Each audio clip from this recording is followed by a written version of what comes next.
नमस्कार दर्शक बंधु, जन्म जातक मध्य पंच महापुरुष राजयोग निर्माण हुए। ये पंच महापुरुष राजयोग जो व्यक्ति जन्मग्रहण होता जन्मग्रहण करिथांती से जीवन में समस्त प्रकार सुख सुविधा आनंद जस पद प्रतिष्ठा लाभ करती।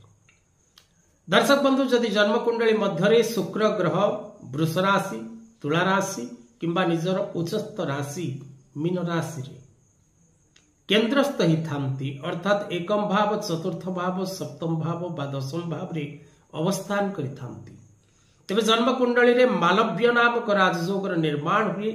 ए मालव्य नामक राजयोग प्रभाव रे शुक्र सौख्यकारक सौंदर्यकारक वीर्यकारक दाम्पत्य सुखकारक भोग विलासकारक ग्रह। तेणु व्यक्ति निज जीवन में समस्त सुख सुविधा लाभ